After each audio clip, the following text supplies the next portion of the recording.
Vandag gesels ons oor een van die bekendste gedeeltes in die Bybel en dit is Psalm 23. Nou vandat ek 'n predikant geword het, moes ek al baie roudienste behartig en baie begrafnisse doen en meer as 80% van die mense vra altyd vir Psalm 23. Nou, vandag se tema is vergeet die begrafnis, dit is lewe. Maar my vraag is, hoekom wil mense altyd Psalm 23 gelees hê by begrafnis? Die rede is, Psalm 23 bring soveel troos vir 'n mens. Nou, as ek aan Psalm 23 dink, dan dink ek aan vers 4, wat sê, ek sal nie bang wees nie, want U is by my. En julle, dit herinner my aan 'n film wat ek een keer gesien het. Die film gaan oor hierdie priesters, wat hierdie vegters is in 'n oorlog teen hierdie monsters. Nou, daar is hierdie een toneelstuk, waar die priester of hierdie vegter regmaak om hierdie monster te beveg, en terwyl hierdie monster besig is om uit te breek, haal hy sy Bybel uit, en hy maak die Bybel oop. Terwyl die Bybel oop is, maak hy wel sy oë toe, so hy besef, hy ken die woord, en hy haal dan aan Psalm 23, en hy sê, though I walk through the valley and the shadow of death, I shall fear no evil, for I know you are with me. En wat dan gebeur is, uit hierdie Bybel uit, kom daar hierdie ninja sterre, en hy gooi dan die monster dood. Die rede hoekom ek hierdie gedeelte uit hierdie film met julle wil deel is, toe ek dit gesien het vir die eerste keer, het ek net besef, hierdie monster is besig om hom aan te val, maar hy is rustig, hy het vrede. Hy haal die woord van die Here aan, hy vind vrede en troos in hierdie gedeelte, en toe het ek ook besef, die woord van God is vir ons 'n wapen. En maak nie saak in watter situasie jy is nie, maak nie saak watter monster daar in jou lewe is nie. In Psalm 23 is daar 'n belofte van God se teenwoordigheid. Daar word vir jou gesê, jy hoef nie bang te wees nie, want God is by jou.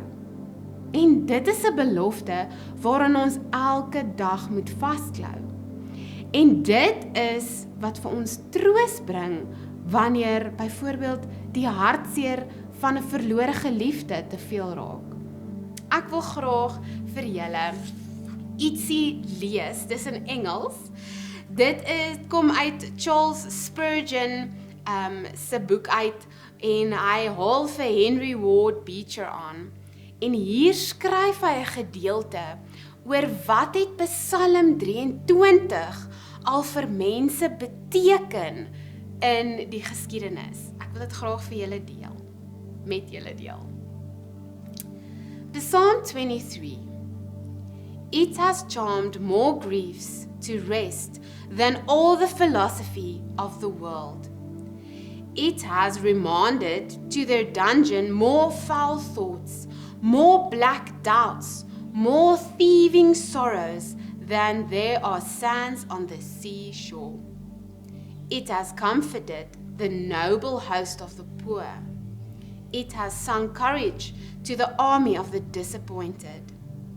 It has poured ointment and consolation into the hearts of the sick, of the captives in dungeons, of widows in their pinching griefs, of orphans in their loneliness. Dying soldiers have died easier as it was read to them.